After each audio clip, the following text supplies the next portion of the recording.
What is up, my viewers? Welcome to Bubba's Hub. And I appreciate y'all. First, I want to give a shout out to all of you for helping me reach my goal, my very first goal on YouTube 1,000 subscribers. Woo, yeah, baby.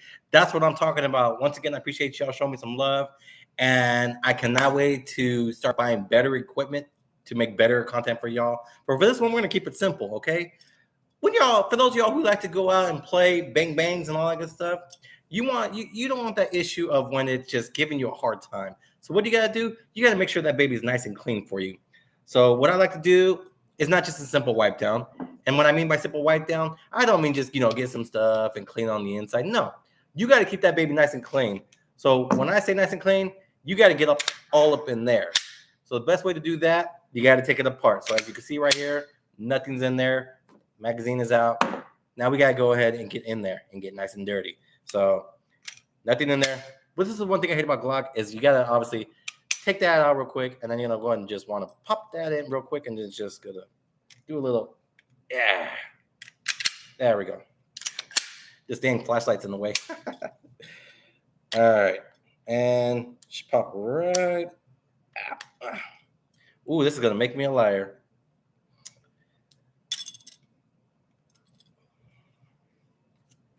All right, well, it's fighting me. I got to take the flashlight off first. It's fighting me. I don't know why I don't want to freaking mess up my damn nail. But you see these two little things right here? There's a little button right here and a little button right here. It's going to disassemble. It's just slide right off. And, oh, now it's freaking messing. There we go. And pull. There we go. Aha. Now, when cleaning the weapon system, I start out with the slider first because it's the quickest to do. You take the slider off right here, a little buffer spring right here. Comes right off, and then of course you want to take the barrel out. Now I always start on the inside real quick. I get all that look at this. I already got a little carbon on me. If you can see right there. Where am I going? There we go. Yeah, so and even on my hand. So always get in here first. Once you get all that, I also like to get in the crest right here and right here and right in there. Get all that clean. So it should look nice and clean. Once it does, then you can move on to the next, which is the buffer spring right here. Get all nice and clean. I usually get my rag and I wipe it down really good until there's no more on there to where it ends up all over my hand. Then I make my way to the barrel. And that's actually the next thing that goes right into that. Now with this right here is the same thing, except this one right here, I'm going to get more deeper in there. So even where right here in the back, now I know there's a tool that you can use to pop this thing right out, but I don't want to risk that to have anything mess up in there. So, but I usually get Q-tips and I get all up in there. So that way I get all the carbon out and that way like that. So that way it has a good, nice and slide, ejecting rounds, things like that. And pretty simple. Just once I'm done with that, nice, good wipe down carbon, then I can just reassemble it real quick and move on to the next weapon. Start out with the barrel, pop that in there. And then you go ahead with the buffer spring, pop that in there. And then slide this back on there.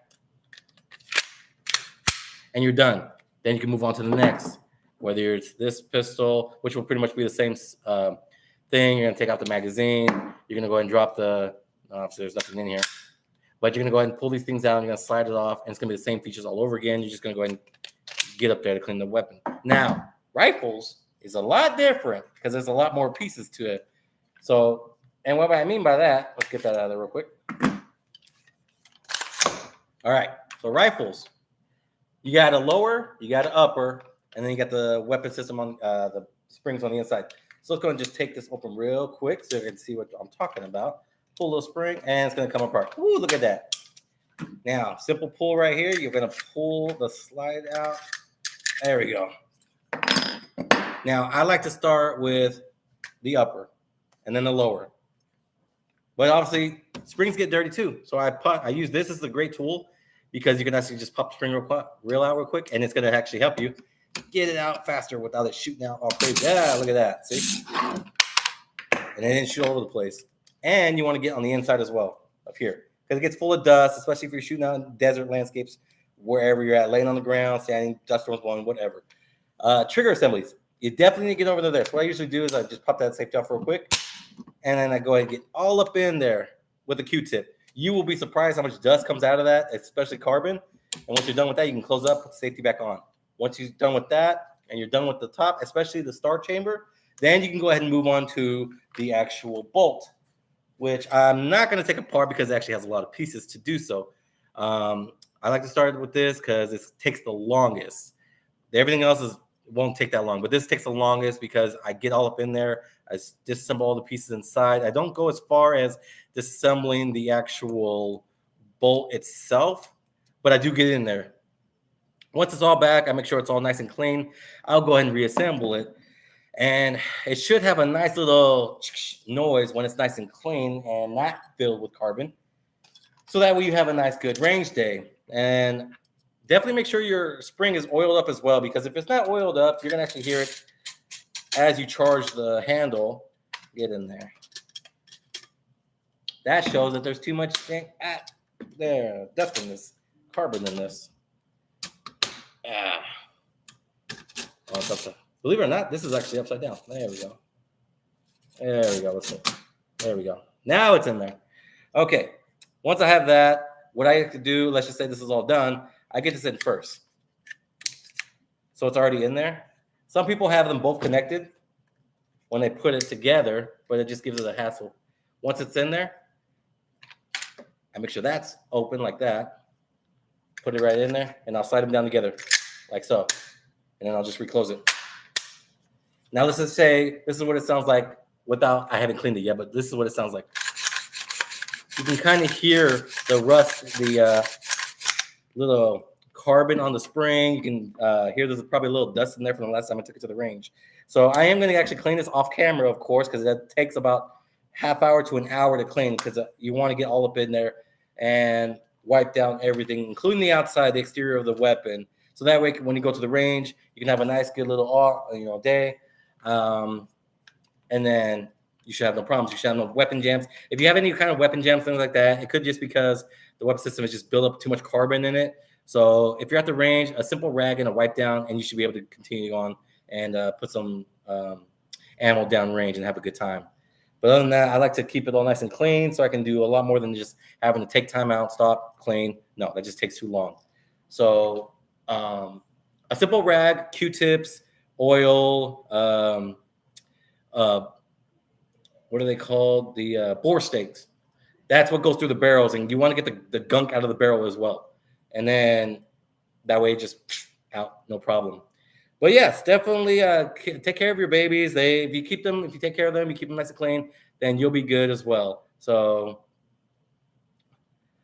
yes, definitely 117. Oh yeah, let me go ahead and type. Let me go ahead and, yes, you're right.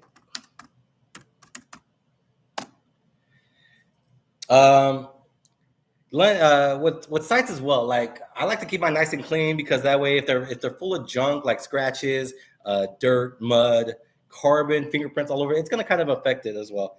And you want to be able to have a nice little, like, you want to be able to, let's see if we can get that on camera. All right, there we go. You see that little red? Yeah. So if you have a nice, good, clean sight, then you easily will see the red. There it is. This camera's all messed up. But yes, that's always last. I don't ever do that first, because it's going to be covered. If you do that first, then you're going to have a bunch of carbon all over your sights and things like that. Maybe the iron sights, and that's different because it's full of stuff anyway. But yes, definitely continue to take care of your babies, because you want to take care of them, because that's what's going to use. If you use them for sport, if you're using them for self-defense, it doesn't matter. That's your baby. You got to make sure you take care of it so it can take care of you as well. And you don't have to ever worry about any issues when you're actually at the range, or if you ever need it for home defense or sporting events, whatever the case may be. So definitely stay on top of your ladies. And I call them, they're my ladies, that I take care of them. They're my babies. So, yep. Develop a relationship. That is your baby. Take care of it. Develop a relationship with it, so that way you can have a good time when you're at the range. And never have to worry about if you have to use it for self-defense. But yes, thank you all once again for subscribing to Bubba's Hub. I love y'all. Take care. Tune into the next video when we go live. I appreciate y'all. Peace.